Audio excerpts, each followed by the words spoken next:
Welcome back to the channel, everybody. Today we have some new images of the Lexus GX550, released essentially by Motor Trend or Motor One as they're known in the world market. So here you can see the Lexus GX550 being put through a real off-road test drive. According to Motor Trend, I'm just going to call it Motor Trend from now on, though it was Motor One as well.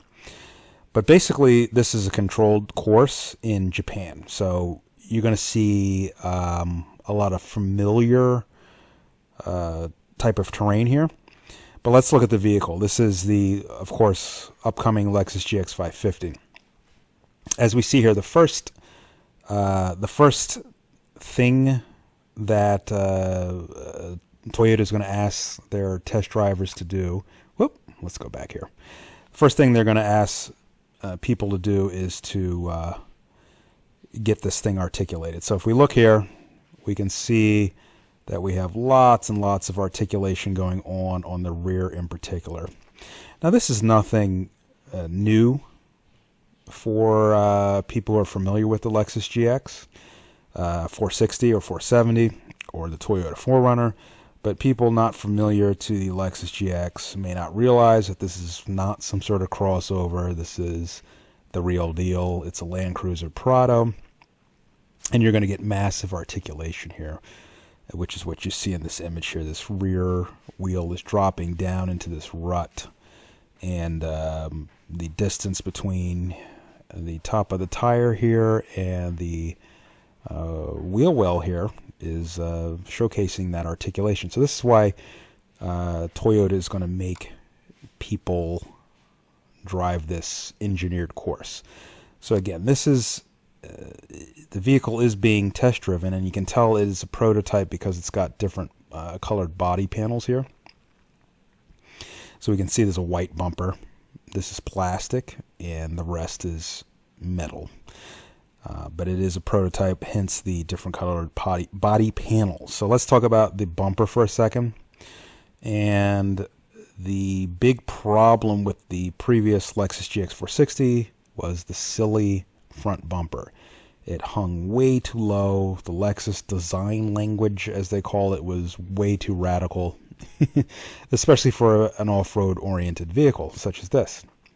So as you can see, the Lexus GX550 solves this problem by scaling back the radical design of the radical front bumper of the GX460 and giving it this more squared off conservative bumper.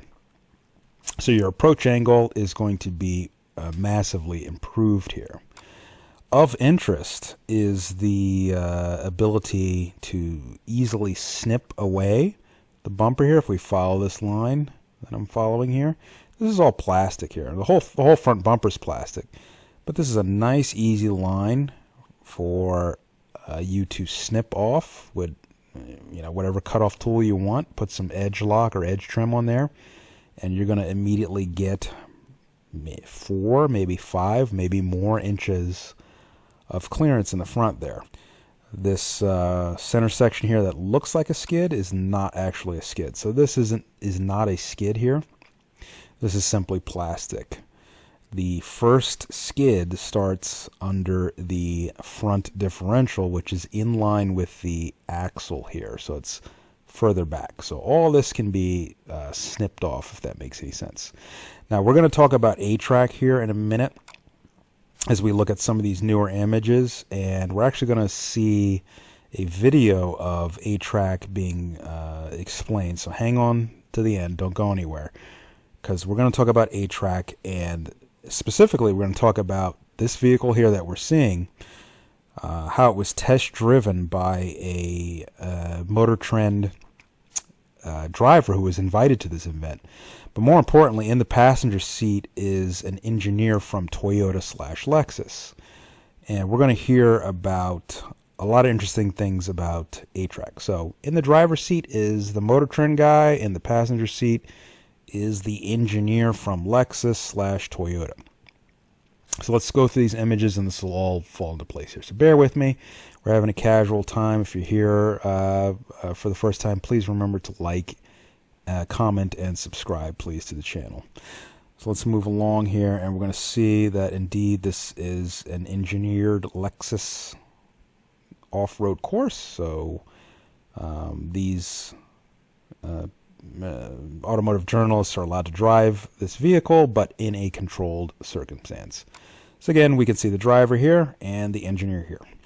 And what he says, I'm going to paraphrase the article. So that's when I say, when I start talking about what the driver said and what the engineer said, this is directly from the driver's notes from the article. In other words, directly from the article. So here we see the Lexus GX550, and the driver is taking it on this sort of rocky sort of terrain. Now this image doesn't look like these rocks are too big, but I can assure you that is simply the camera doing what cameras do when you try to film off-road stuff. It flattens everything out. It makes big rocks look little, this sort of thing. What I think Lexus is trying to show here is that you're going to get more clearance on the front bumper here. So the front bumper issue has been solved versus the Lexus GX460. Right out of the box, you're going to get more approach angle. But these are big rocks, and it would be interesting to know if they improved the low-hanging fruit on the Lexus GX460, which is the front differential. Same thing with the Toyota 4Runner. You're always going to be worried about that front differential down here. The front diff is always in your mind. That is the lowest part on these vehicles. The Land Cruiser Prado, the Lexus GX, the Toyota 4Runner. It's always that front differential that you have to worry about. So this is just speculation that Toyota improved that, but we have to wait to see the actual vehicle, the production vehicle, to see if they raised or improved the clearance on the front differential at all. Here we can see the roll angle of the vehicle. So we see the Lexus GX550 kind of down in a rut here on one side, on the driver's side here. The wheel is going down, and the passenger side still keeps contact with the road. So the point of this is articulation. What Toyota is trying to showcase is if you're in a rut type situation like this, that you're not going to tip over. Instead, your wheels are going to maintain contact with the road. If your wheels keep contact with the road, aka maintain contact with the road, you're not going to lose traction, and you're going to move right along. You may think, oh, this is no big deal. That's just a little ditch, blah, blah, blah. Again, this is the photo is making this look less extreme than it actually is. This is a pretty good lean here, and it's showcasing that the Lexus GX550 indeed articulates, and the Lexus GX550, aka the Land Cruiser, is known as the king of off-roading in its class due to its articulation, primarily its outstanding KDSS system, in this case the KDSS system. This is a nice profile shot. Again, we're seeing in these new images that the body panels are just patched in here and there because this is a prototype vehicle. Also in this shot, we can clearly see that these tires are not all-terrains. These are regular all-season, aka street tires. Now, don't let that scare you. Toyota does all their trials, off-road trials, on all-season tires. They do not use mud tires or all-terrain tires to prove its off-road worthiness. In other words, they don't run their off-road trials with special tires. They just use regular tires, and it has to pass all the tests with regular tires.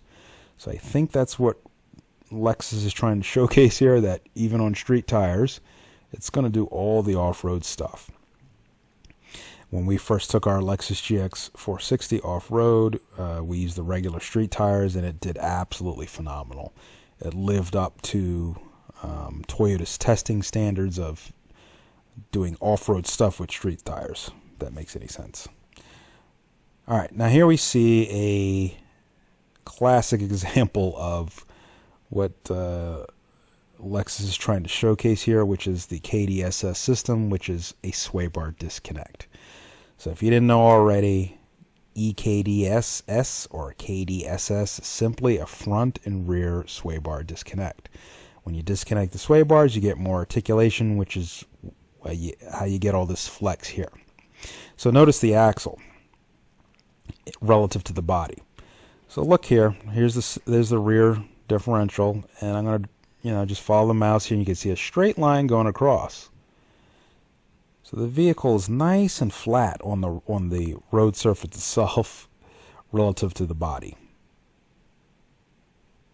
Now, in truth, it's an optical illusion. In truth, the vehicle body is flat and the axle itself is articulating to the crazy road.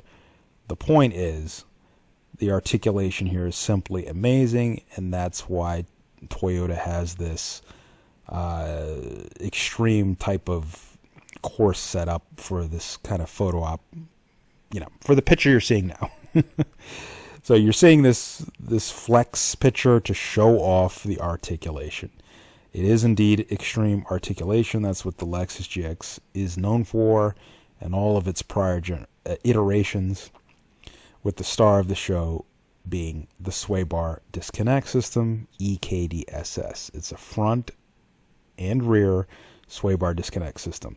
The new Land Cruiser 250, or the Land Cruiser coming to America, does not have it on the rear. It only has it on the front. Your GX550 will have it front and rear, and that was the point of that photo that you just saw there. We can also see these big all-terrain tires raise the height of the vehicle. So fatter tires do not affect any suspension geometry. You get clearance without a lift, and so all your suspension geometry remains the same. So bigger tires versus a lift is always advantageous, generally speaking, off-road. So this over trail package with these, I believe they're 33-inch tires, these big fat tires here raise the vehicle without screwing up the suspension geometry as if you put on a 1-inch, 2-inch, 3-inch lift, etc. So that's going to cure a lot of the issues with the previous generation GX, which is the front differential is always getting scraped. That's the low-hanging fruit, as I mentioned earlier. B,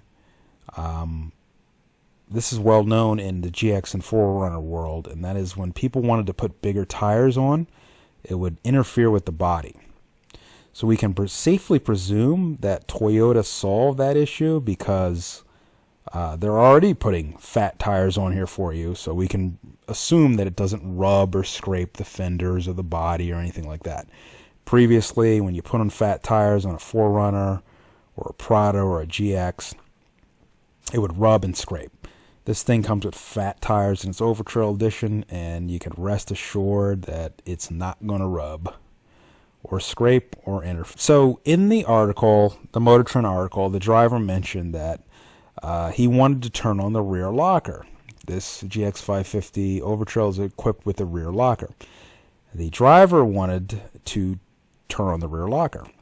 And by the way, they did this test in 4-low. They were told to keep the vehicle in 4-low during this course. Driver wanted to put on the rear locker because he knew he was going to get some articulation. He might get a wheel off the ground and lose traction. But the engineer in the passenger seat told him, he said, keep the locker off. Instead, just use A-TRAC and just keep steady pressure on the accelerator. And he did so, and he sailed through this obstacle just fine. Now, I'm pointing this out because I'm an A-TRAC proponent, and I love A-TRAC, and I consider it a locker replacement, and so does Toyota. But in this article, this driver specifically mentions how the engineer told him not to turn the locker on and to simply drive right through it. So what am I highlighting? What am I rambling about? What's my point? Well, the engineer said, use A-TRAC. It's awesome. And it was awesome, and it sailed him right through the obstacle without issue. He did not need to turn on the rear locker at all. All right, here we're going to see a Toyota engineer in the Colombian market explain A-TRAC. Now, when the center diff is locked, you have 50-50. 50% of the power going to the front, 50 to the rear, and each axle gets 25%. So this will tie into that A-TRAC demonstration that we saw earlier. So when you get a wheel off the ground like you see here, A-TRAC is going to break the tire. Now, the interesting part about this video is she's going to explain something that's been floating around the internet and people have been saying about A-TRAC for a long time versus a traditional locker, and she's actually going to verify that it's true. So when A-TRAC, say this wheel up here is slipping and has no grip, you're going to get 50% of the power to the wheel with traction, and that's what she's pointing at here. So you got 50 on the rear because these wheels are on the ground. This wheel's on the ground. This wheel is in the air. A locker would have 25% of power here and 25 here, but you get 50% here. That's what she's demonstrating, that you get that full 50% going to the one wheel with traction. And people have argued that this is again, say no traction here, you 50%. Now, if you locked the vehicle, you only get 25% on this wheel in that situation. So that's what she's trying to showcase here, which you see right there. So if this is a rear locking differential, you're only going to get 25%. She'll show it here in a second. If none of this made any sense, A-TRAC allows more power to a wheel. So she's going to lock the center differential here. There's the center diff locked. Or excuse me, the rear diff. Rear diff, sorry. Rear diff is locked here. So what happens when you have a locker? Okay, you get 50% to this rear axle. But what about when a wheel gets off the ground? That's what she's going to talk about here. 25%. So you can see here, I know this looks like this is the slipping wheel, but it's not. This is the wheel with power. So with the rear locker locked, you get 25 here and 25 here. In the previous example with A-TRAC, she showed that you get 50%, as you can see here. So this is one of the things that's been argued about A-TRAC over and over, is that you actually get more power sent to the wheel that has traction. If you found this video helpful, please remember to like and subscribe. Thank you, and have a great, great day.